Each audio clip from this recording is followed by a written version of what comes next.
देहरादून में आज निकलेगी बीजेपी की हर घर तिरंगा यात्रा। सीएम पुष्कर सिंह धामी तिरंगा यात्रा में होंगे शामिल। बड़ी संख्या में जुटेंगे बीजेपी के कार्यकर्ता और पदाधिकारी।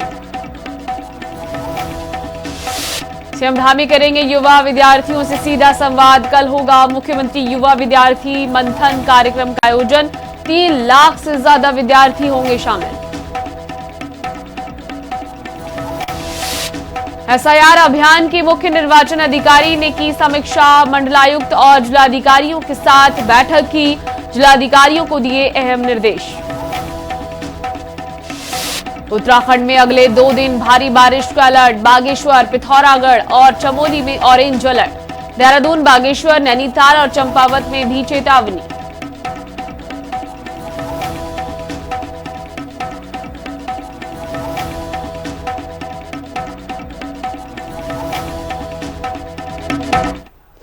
नमस्कार, हिंदी खबर देख रहे हैं आप और मैं हूं आपके साथ मीनाक्षी सिसोदिया। बुलेटिन की शुरुआत करते हैं बड़ी खबर से। देहरादून से बड़ी खबर है, आज निकलेगी बीजेपी की हर घर तिरंगा यात्रा उत्तराखंड में। सीएम पुष्कर सिंह धामी तिरंगा यात्रा में शामिल होंगे। बड़ी संख्या में जुटेंगे बीजेपी के कार्यकर्ता और पदाधिकारी। इसके अलावा मुख्यमंत्री गांधी पार्क से तिरंगा यात्रा की शुरुआत करेंगे। सुबह 11 बजे से गांधी पार्क से निकलेगी ये तिरंगा यात्रा। तो बड़ी संख्या में बीजेपी के कार्यकर्ता तो जुटेंगे ही, पदाधिकारी भी देखने को मिलेंगे। इसके अलावा स्कूली बच्चों की भी मौजूदगी इस तिरंगा यात्रा में देखने को मिलेगी। स्कूली बच्चे हाथ में तिरंगा लेकर इस यात्रा में आगे बढ़ेंगे। सुबह 11 बजे से गांधी पार्क से ये यात्रा निकलेगी और सीएम पुष्कर सिंह धामी युवाओं को संबोधित भी कर सकते हैं। तो आज से उत्तराखंड में भी बीजेपी की तिरंगा यात्रा का आगाज हो रहा है और इस तिरंगा यात्रा में सीएम पुष्कर सिंह धामी शामिल होंगे। इसी खबर पर ज्यादा जानकारी के साथ दीपिका भंडारी हमारे साथ जुड़ गई हैं। बता दें दीपिका, तिरंगा यात्रा की आज से शुरुआत हो रही है, देहरादून में इसका आगाज होगा। कहां से ये यात्रा निकलेगी और कहां जाकर इसका समापन होगा? जी बिल्कुल, देखिए आज मुख्यमंत्री पुष्कर सिंह धामी जो है हर घर तिरंगा यात्रा, हर घर तिरंगा अभियान की शुरुआत करने जा रहे हैं और इस मौके पर हजारों की संख्या में जो कार्यकर्ता हैं, पदाधिकारी हैं, आम जनता है और युवा हैं, वो इस तिरंगा यात्रा में शामिल होंगे। क्योंकि 15 अगस्त आने वाला है, हमारा स्वतंत्रता दिवस आने वाला है, हमारे आज़ादी का दिन जो है वो नज़दीक है और ऐसे में मुख्यमंत्री पुष्कर सिंह धामी चाहते हैं कि उस दिन से पहले, 15 अगस्त से पहले हर घर पर हमारा तिरंगा लहराए, हमारी शान, हमारी आन और बान जो है तिरंगा वो लहराए। और ऐसे में आज मुख्यमंत्री पुष्कर सिंह धामी गांधी पार्क से इसकी शुरुआत करने जा रहे हैं। आज हजारों की संख्या में जो लोग हैं, जो कार्यकर्ता हैं, वो गांधी पार्क में जुटेंगे राजपुर रोड में और ये जो तिरंगा यात्रा है वो राजपुर रोड से होते हुए सीएम आवास तक जा सकती है। हालांकि अभी ये नहीं बताया गया है कि कहाँ तक ये यात्रा जाएगी, लेकिन इसकी शुरुआत फिलहाल गांधी पार्क से होगी और राजपुर रोड घंटाघर से होते हुए जो ये रैली है वो निकलेगी, यात्रा निकलेगी और मुझे लगता है कि गांधी पार्क पे ही इसका समापन होगा। और आज जो है खास दिन रहने वाला है पूरे प्रदेश की जनता के लिए और सीएम धामी आज गांधी पार्क से, घंटाघर से, जो कि शहर का सबसे बीच का इलाका है, बीच का शहर है, व्यस्तम इलाका है, वहां से एक संदेश देंगे कि आप भी अपने घर में तिरंगा लहराइए, आप भी अपने घर में हमारा जो देश की आन बान शान है उसे अपने घर पे लगाइए और आजादी का जो दिन है उसका जश्न मनाइए। तो ऐसे में आज का बिल्कुल देखिए दीपिका, तिरंगा यात्रा का आयोजन और आज से इसका आगाज हो रहा है और जहां जहां से ये तिरंगा यात्रा होकर गुजरेगी, जाहिर तौर पर वहां पर भारी मात्रा में लोगों के जुटने की भी आशंका है। ऐसे में जो लोग घर से बाहर निकल रहे हैं अपने जरूरी काम से और अगर उनका जाना और आना इन रास्तों से होता है जहां से तिरंगा यात्रा निकल रही है, तो उनके लिए जो रूट डाइवर्ट किया गया है वो वैकल्पिक रास्ते कौन कौन से हैं ताकि उन्हें किसी भी परेशानी का सामना ना करना पड़े? जी बिल्कुल, देखिए मीनाक्षी, आज जो है खास दिन है और जैसे कि मैंने बताया कि गांधी पार्क में ये तिरंगा यात्रा, इसका शुभारंभ होने जा रहा है, इस अभियान की शुरुआत होने जा रही है और सबसे व्यस्तम इलाका गांधी पार्क, राजपुर और घंटाघर ही है। ऐसे में तमाम जो पुलिस फोर्स है वह तैनात कर दी गई है।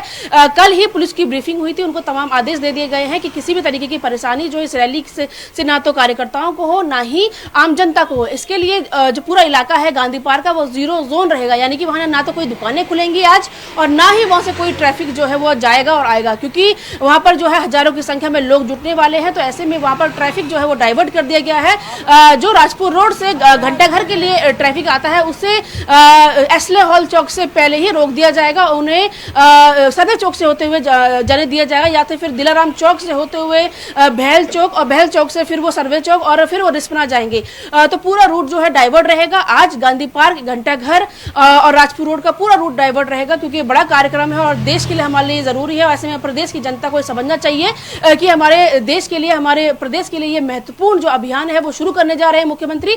ऐसे में मुख्यमंत्री ने, माफ कीजिएगा, पुलिस कप्तान ने लोगों से भी अपील की है कि वो आज जो है रविवार भी है तो घरों से कम बाहर निकलें। मैं लौटूंगी, आपके पास बनी रहिए। इससे पहले खबर एक और बता देते हैं दर्शकों को, बड़ी खबर है। सीएम धामी करेंगे युवा विद्यार्थियों से सीधा संवाद। जी हां, कल होगा मुख्यमंत्री युवा विद्यार्थी मंथन कार्यक्रम और इसमें सीएम पुष्कर सिंह धामी शामिल होंगे। 3 लाख से ज्यादा विद्यार्थी इसमें शामिल होंगे। बता दें कि कैसा हो अपना उत्तराखंड पर नई पीढ़ी देगी अपने सुझाव। उत्तराखंड का विजन तैयार करने में युवाओं की भागीदारी होगी और युवाओं से सीधा संवाद करते हुए 3 लाख से ज्यादा विद्यार्थी शामिल होंगे इस कार्यक्रम में, जिसमें सीएम पुष्कर सिंह धामी से बातचीत होगी। कैसा हो अपना उत्तराखंड, इस सवाल का जवाब देने के लिए नई युवा पीढ़ी से सुझाव लेने पहुंच रहे हैं मुख्यमंत्री पुष्कर सिंह धामी। उत्तराखंड का विजन तैयार करने में युवाओं की भागीदारी बहुत महत्वपूर्ण है और इसी को समझते हुए सीएम पुष्कर सिंह धामी ने यह बड़ा कार्यक्रम रखा कि युवाओं से अब सीधा संवाद होना चाहिए, उनसे बातचीत होनी चाहिए, उनकी नई सोच क्या है, उनके नए सुझाव क्या हैं और उन सुझावों पर अमल करके उत्तराखंड को और मजबूत करना है, उत्तराखंड को और विकसित करना है। दीपिका लगातार हमारे साथ बनी हुई है। दीपिका, क्या पूरे प्रदेश भर से ये विद्यार्थी इस कार्यक्रम में जुटेंगे? जी बिल्कुल, देखिए मीनाक्षी, राज्य गठन के बाद जिन बच्चों का जन्म हुआ है और जो स्कूल पढ़ रहे हैं, युवा विद्यार्थी, उनसे आज मुख्यमंत्री पुष्कर सिंह धामी संवाद करने वाले हैं। पूरे उत्तराखंड की अगर बात करें तो 3 लाख से जो अधिक जो युवा विद्यार्थी हैं वो सीधा संवाद से मुख्यमंत्री से जुड़ने वाले हैं। और ये जो संवाद होगा वो वर्चुअली होगा, ऑनलाइन के माध्यम से। जो तमाम विद्यार्थी हैं, 2800 स्कूल, मैं आपको बताऊंगी आंकड़ों में कि 2800 स्कूल के जो विद्यार्थी हैं जिनकी संख्या 3 लाख से अधिक है, वो आज मुख्यमंत्री से सीधा संवाद करेंगे और हमारे आने वाला उत्तराखंड का भविष्य कैसा होगा, कैसे उसको विकसित करना है और कैसे उसे भारत के 2047 तक विकसित राज्यों में शामिल करना है उत्तराखंड को, इस पे विस्तृत चर्चा की जाएगी। और मैं आपको बता दूं कि ये पहले ऐसे मुख्यमंत्री हैं, मुख्यमंत्री पुष्कर सिंह धामी, जो ये संवाद जो है युवाओं से करने वाले हैं, युवा विद्यार्थियों से करने वाले हैं, क्योंकि हम सभी जानते हैं कि जो बच्चे अभी पढ़ रहे हैं, जो स्कूलों में है, कॉलेजेस में है, वो हमारे आने वाले उत्तराखंड का भविष्य है। उत्तराखंड कैसा हो, उत्तराखंड में कैसे नौकरी करनी है, कैसे उत्तराखंड को आगे बढ़ाना है, उनकी अहम भूमिका इसमें होगी और इसी को ध्यान में रखते हुए मुख्यमंत्री पुष्कर सिंह धामी बनाकर रखिए। अपडेट्स के लिए लौटेंगे। फिलहाल आपका बहुत शुक्रिया तमाम जानकारी साझा करने के लिए। बढ़ते आगे, मुख्यमंत्री निर्वाचन अधिकारी डॉक्टर BVRC पुरुषोत्तम ने कुमाऊं और गढ़वाल मंडल के मंडलायुक्तों सहित सभी जनपदों के जिलाधिकारियों के साथ वीडियो कॉन्फ्रेंस के माध्यम से विशेष गहन पुनरीक्षण यानी कि SIR अभियान की समीक्षा की है। इस दौरान मुख्य निर्वाचन अधिकारी ने सभी जिला निर्वाचन अधिकारियों को आवश्यक दिशा निर्देश दिए। उन्होंने कहा कि बूथ लेवल अधिकारी और फील्ड स्टाफ पूरी मेहनत और लगन से कार्य कर रहे हैं, ऐसे में उनके कार्य को प्रोत्साहित किया जाना चाहिए। उन्होंने अधिकारियों को निर्देश दिए कि विशेष गहन पुनरीक्षण अभियान के कार्यों में किसी प्रकार की लापरवाही न हो।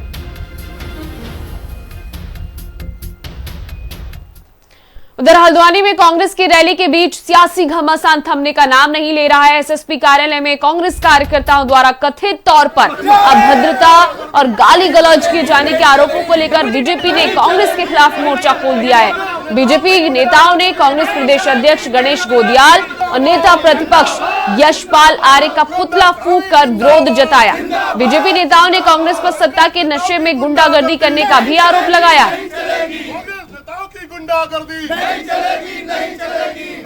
रैली से पूर्व, क्योंकि जो ये रैली में इनके पास भीड़ नहीं हो पाई, इससे जो है कि इन्होंने जो आज अशोभनीय और जो गंदी भाषा का प्रयोग आज यहाँ पर एसएसपी कार्यालय में किया और जिस तरीके से कांग्रेस के बड़े नेता वहाँ पर गए और जैसी भाषा का प्रयोग किया, इसके साथ ही साथ जो पत्रकारों के साथ भी इनके द्वारा अभद्रता की गई जो सुनने में आ रहा है, इसकी हम कठोर भर्त्सना करते हैं, इसकी हम निंदा करते हैं। आज जनता में आक्रोश है जो ये सोशल मीडिया के माध्यम से चल रहा है। वास्तव में इन्होंने एक छोटा सा मैदान, पहले तो इस रैली के लिए सबसे छोटा मैदान जहां पर कि हमारे राज्य स्तरीय नेता लगातार कार्यक्रम करते रहते हैं, उस जगह को चुना। वहां पर जब भीड़ नहीं आई तो उसका दोषारोपण ये प्रशासन पर कर रहे हैं।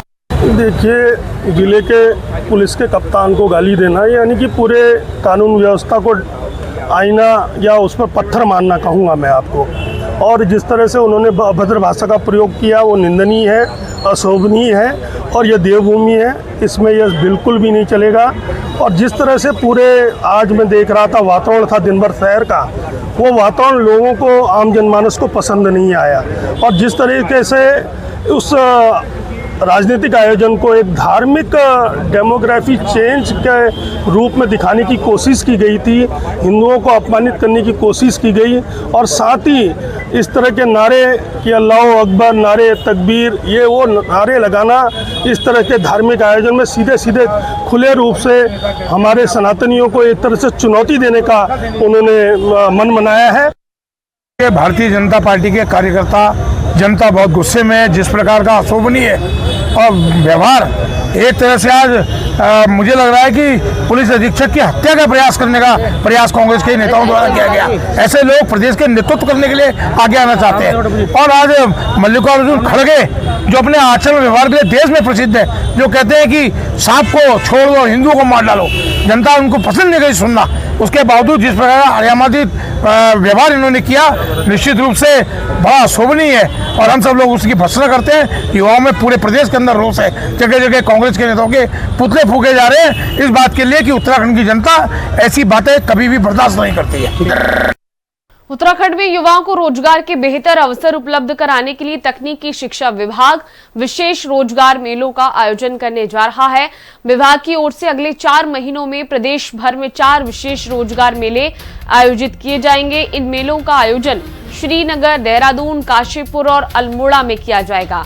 तकनीकी शिक्षा मंत्री धन सिंह रावत ने अधिकारियों को रोजगार मेलों के आयोजन को लेकर आवश्यक तैयारियां जल्द पूरी करने के निर्देश दिए। रोजगार मेलों में पॉलिटेक्निक, ITI और इंजीनियरिंग कॉलेजों के छात्र छात्राओं को रोजगार का अवसर मिलेगा।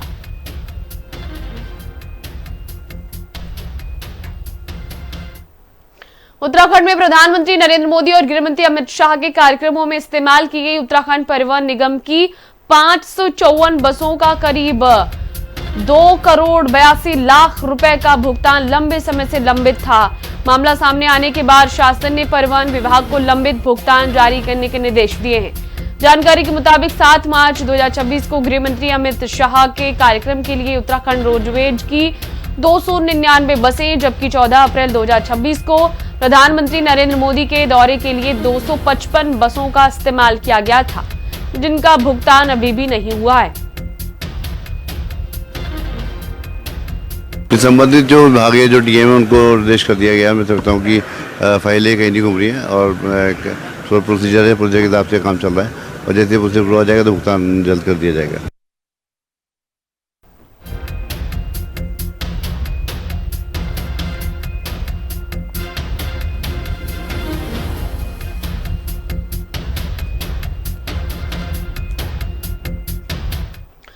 उत्तराखंड में अगले 2 दिन भारी बारिश को लेकर अलर्ट जारी किया गया है। बता दें कि बागेश्वर, पिथौरागढ़ और चमोली में ऑरेंज अलर्ट जारी है। उधर देहरादून, बागेश्वर, नैनीताल और चंपावत में ऑरेंज अलर्ट जारी किया गया है। बता दें कि कई जिलों में भारी बारिश की भी चेतावनी है। आकाशीय बिजली और तेज बारिश की भी आशंका व्यक्त की गई है। सभी जिलों को सतर्क रहने की सलाह है। लोगों से सावधानी बरतने की भी प्रशासन के द्वारा लगातार अपील की जा रही है। तो उत्तराखंड में आफत की मूसलाधार बारिश हो रही है और ऐसे में बागेश्वर, पिथौरागढ़ और चमोली में ऑरेंज अलर्ट जारी किया गया है। IMD की तरफ से देहरादून, बागेश्वर, नैनीताल और चंपावत में भी ऑरेंज अलर्ट है। उत्तराखंड में अगले 2 दिन झमाझम मूसलाधार बारिश होने वाली है और इसको ध्यान में रखते हुए ये अलर्ट लगातार IMD की तरफ से जारी किया जा रहा है ताकि लोग सतर्क रहें और सावधानी बरतें। लोहाघाट डिग्री कॉलेज भूमलाई सड़क पर शनिवार रात करीब 9:45 बजे बाड़ी गार्ड के पास अचानक भारी भूस्खलन हो गया। बिना बारिश के पहाड़ी से आए मलबे ने सड़क को पूरी तरह बाधित कर दिया।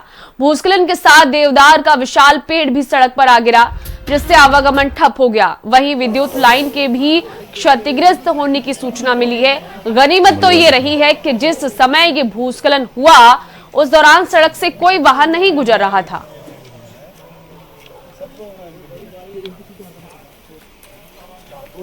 तो लोहाघाट में बिना बारिश के ये अचानक से करीब 10 बजे लैंडस्लाइड की घटना घटित होती है। मलबे के साथ देवदार का विशाल वृक्ष भी सीधे सड़क पर आ गिरता है और जिसके चलते जो आवागमन है वो पूरी तरीके से ठप हो गया। सड़क बंद हो चुकी है। रात करीब 10 बजे की ये घटना है। भारी भूस्खलन हुआ है। भूस्खलन की चपेट में आने से सड़क जो है वो बाधित हो गई है। हालांकि गनीमत तो ये रही कि जब ये भूस्खलन हुआ तो वहां से कोई भी राहगीर नहीं गुजर रहा था, तो ऐसे में ये बड़ा हादसा होते होते टला। विद्युत लाइन भी क्षतिग्रस्त हो गई है। उधर हरिद्वार जिला कारागार में 7 दिवसीय माता श्री गंगा कथा का भव्य आयोजन कराया गया। इस धार्मिक अनुष्ठान में जेल के कैदियों ने बेहद उत्साह और भक्ति भाव से हिस्सा लिया है। कथावाचक संजय कृष्ण शास्त्री के द्वारा 7 दिनों तक मां गंगा की धरती पर अवतरण, उनकी उत्पत्ति और उससे जुड़े कई धार्मिक और आध्यात्मिक प्रसंगों का वर्णन किया गया। वरिष्ठ जेल अधीक्षक ने बताया कि कारागार में ऐसे आध्यात्मिक सांस्कृतिक आयोजनों का मुख्य उद्देश्य बंदियों का मानसिक और आचरण संबंधी सुधार करना है। कथा बहुत ही फलदायक रही और जो यहाँ जितने भी लोग हैं उनके जीवन में ये परिवर्तनकारी सिद्ध होगी। इस तरीके के धार्मिक आयोजन का निश्चित रूप से एक सकारात्मक प्रभाव जो है बंदियों के मन मस्तिष्क में पड़ता है और वो अच्छे कार्यों की ओर अग्रसित होते हैं। निश्चित रूप से जो धार्मिक कार्यक्रम इस कारागार में आयोजित होते हैं, सभी बंदी जो है इसमें बढ़ चढ़कर हिस्सा लेते हैं और पूर्ण मनोयोग से जो है कथा का श्रवण करते हैं। आचार्य संजय कृष्ण शास्त्री जी इस कथा के कथावाचक थे। उनके द्वारा बहुत ही सहज और सरल भाषा में जो है इस कथा का वाचन किया गया और सभी बंदियों द्वारा पूर्ण मनोयोग से इस कथा का श्रवण किया गया। कांवड़ यात्रा के दौरान हरिद्वार में एक कांवड़िए की अनोखी मॉडिफाइड बाइक ने लोगों का ध्यान खींच लिया। फरीदाबाद निवासी अमन की बताई जा रही इस बाइक में करीब 500 हॉर्न लगाए गए थे। बाइक के अनोखे मॉडिफिकेशन का वीडियो भी सोशल मीडिया पर वायरल हो गया है। मामला शंकराचार्य चौक का है, जहां पुलिस ने मॉडिफाइड बाइक को रोककर जांच की। बाइक में बड़े स्तर पर किए गए बदलाव और नियमों के उल्लंघन को देखते हुए पुलिस ने चालान की कार्रवाई करते हुए बाइक को सीज कर कनखल थाने भेज दिया।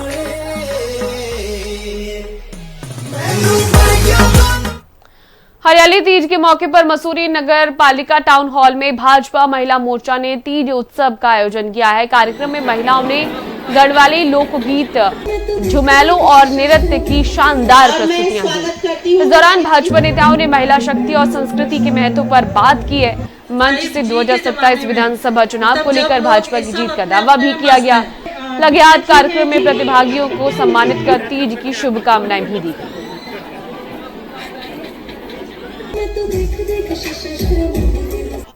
विधानसभा की अगर हम बात करें तो मुझे लगता है कि उनका जो उनके प्रति बहनों का जो प्यार है वो प्यार आज यहाँ पे दिख रहा है। ये इस बात का भी संकेत है कि माननीय मंत्री जी आम कार्यकर्ता के लिए, चाहे वो भारतीय जनता पार्टी का कार्यकर्ता हो, चाहे किसी भी पार्टी का कार्यकर्ता हो, आम जनता के लिए जिस तरीके से उनके सुख दुख में खड़े रहते हैं, उनके काम के लिए 24 घंटे मैदान में उतरे रहते हैं। ये आज की जो ये भीड़ है ये उसी बात को इंगित करती है। तो मैं कहना चाहूँगी कि आज तीज का पर्व आप भारतीय मसूरी शहर वासियों को शुभकामनाएं देती हूँ। सबसे पहले तो सभी प्रदेश के बहनों को हरियाली तीज की हार्दिक बधाई शुभकामनाएं प्रेषित करती हूँ और ये त्यौहार आप सबके जीवन में हर्षोल्लास के साथ खुशियाँ लाए और हर्षोल्लास के साथ आप इस त्यौहार को मनाएं, क्योंकि यह हरियाली तीज हमारे प्रेम और सौहार्द का त्यौहार है, आपसी भाईचारे का त्यौहार है। और भगवान भोलेनाथ और पार्वती के असीम प्रेम को का प्रतीक है।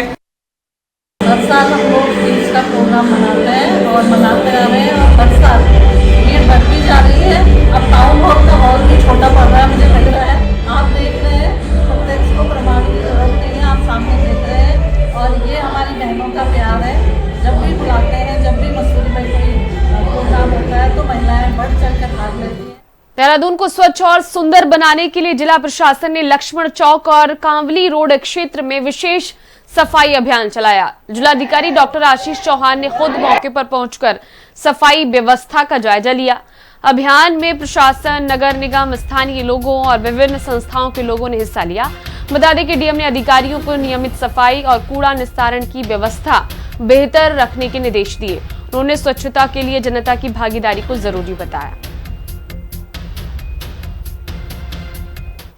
हाईकोर्ट के डायरेक्शंस के क्रम में जिला विधिक सेवा प्राधिकरण के सहयोग से और नगर निगम और मल्टीपल एनजीओ जिसमें बेस वॉरियर भी है और दूसरे और एनजीओ जो साथ में काम कर रहे थे, लगभग 100+ का हमारा नंबर था। और यहाँ पे हम लोगों ने एक पार्क के पास में बायोडिग्रेडेबल वेस्ट के अलावा जो प्लास्टिक वेस्ट है उसको सारा कलेक्ट किया है, सेग्रीगेट करने का प्रयास भी किया गया और एक अवेयरनेस कैंपेन भी चलाया गया जिसमें मल्टीपल महिलाओं ने और उनके समूहों के द्वारा प्रतिभाग किया गया और इसे कंटिन्यू किया जाएगा। और प्लास्टिक, सिंगल यूज़ प्लास्टिक को रोके जाने को लेके हमारे जो एफर्ट्स हैं वो कोऑर्डिनेटेड तरीके से और आगे बढ़ाए जाएंगे और सभी एजेंसीज को इसमें इन्वॉल्व किया जाएगा।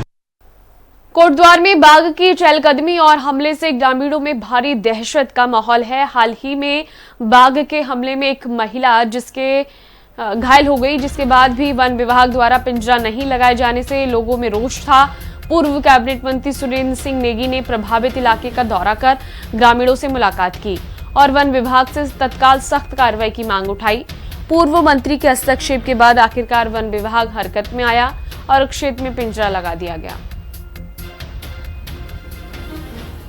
देखिए, खासतौर पर लालपानी क्षेत्र कोटेढांग सने में पिछले 1-1.5 महीने से वहाँ पर लेपर्ड यानी बाघ लगातार जो है क्षेत्र रिहायशी इलाकों में आ रहा है। सबसे पहले उसने रीना अधिकारी, एक लेडी है, उसको झपटा, उसको चोटिल हुआ, उनका इलाज जो है बेस हॉस्पिटल में किया गया। ऐसे ही जो है लगातार वो बाघ जो है कहीं न कहीं जाकर अपने जो है शिकार को ढूंढने में लगा है।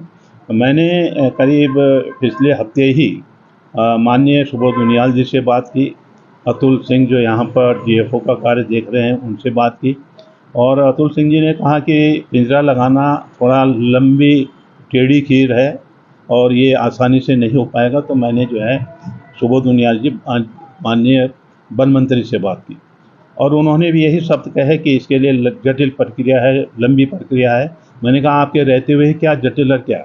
यहाँ पर लगातार वो देखा जा रहा है और अटैक करने के मूड में है, कुछ न कुछ बड़ी घटना घट सकती है।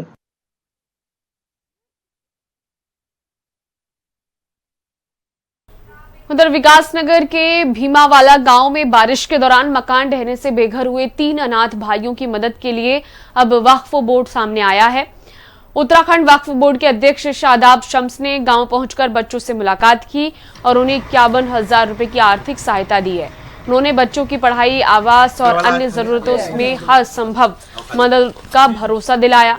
वहीं विधायक मुन्ना सिंह चौहान ने भी बच्चों से मुलाकात कर सहयोग का आश्वासन दिया है। तो बेसहारा लोग हैं, कायदे में वक्फ बोर्ड इन्हीं का है। वक्त की संपत्ति ये यतीमों के लिए होती है, ये मिस्कीनों के लिए होती है, बेवा बहनों के लिए होती है। जो बेसहारा लोग हैं उनका सहारा बनना चाहिए था वक्फ बोर्ड। लेकिन हमने देखा कि 75 सालों में जिस तरह से 70-75 सालों में लूट हुई, वो कहीं गरीब मुसलमानों को कुछ मिला नहीं। वक्फ अकूत संपत्ति का मालिक, लेकिन कभी गरीबों के लिए कुछ करते हुए वक्फ को नहीं देखा गया। ये मोदी धामी सरकार है जहां बिल्कुल ईमानदारी के साथ ये तय किया गया है गरीबों का हक गरीबों को मिले। तो जहां परेशान हाल लोग होंगे उनकी मदद के लिए वक्फ बोर्ड इसी तरह से आगे आता रहेगा और हमें उम्मीद है कि इन बच्चों के सर पे यहाँ मजबूत सरकार है। माननीय विधायक जी मजबूत हैं, हमारे तमाम नेतागण यहाँ के बहुत मजबूत हैं। सब लोग हाथ रखेंगे और साथ में वक्फ बोर्ड भी एक सहयोगी की भूमिका में रहेगा। जो वक्फ रिफॉर्म्स आए हैं, जो नया एक्ट आया है मोदी जी की सरकार ने, उसके परिणाम आपको सामने सुखद परिणाम दिख रहे हैं कि अब माफियाओं के हाथ से वक्फ बोर्ड निकल करके सेवा के क्षेत्र में, परोपकार के क्षेत्र में, मदद के क्षेत्र में, और एक एक राई राई पाई पाई वहाँ पे जरूरतमंदों के काम आए, ना कि माफिया उन प्रॉपर्टीज को हत्या करके, कब्जा करके उसमें ऐशगा बनाए। तो यही उद्देश्य था। उत्तरकाशी में गंगोत्री नेशनल पार्क राष्ट्रीय राजमार्ग पर पापड़गाड़ के पास एक बड़ा हादसा होने से टल गया। श्रद्धालुओं से भरा एक पिकअप वाहन अनियंत्रित होकर उफनती गंगा नदी की ओर फिसल गया, लेकिन खुशकिस्मती से खाई के मुहाने पर ही अटक गया। स्थानीय निवासियों, पुलिस और बीआरओ की टीम ने भारी उपकरणों की मदद से त्वरित रेस्क्यू चलाकर वाहन और सभी कांवड़ यात्रियों को सुरक्षित बाहर निकाल लिया।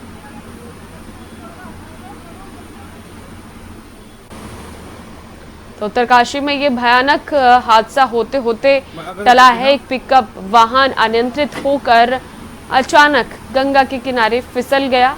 गनीमत तो ये रही कि बड़ा हादसा नहीं हुआ और जनहानि होने से बच गई।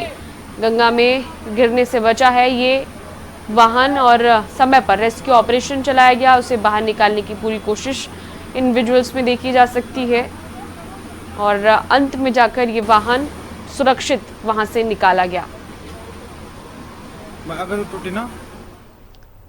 फिलहाल के लिए उत्तराखंड की खबरों में बस इतना ही। बाकी खबरों को देखने के लिए लगातार बने रहिए हिंदी खबर के साथ। नमस्कार।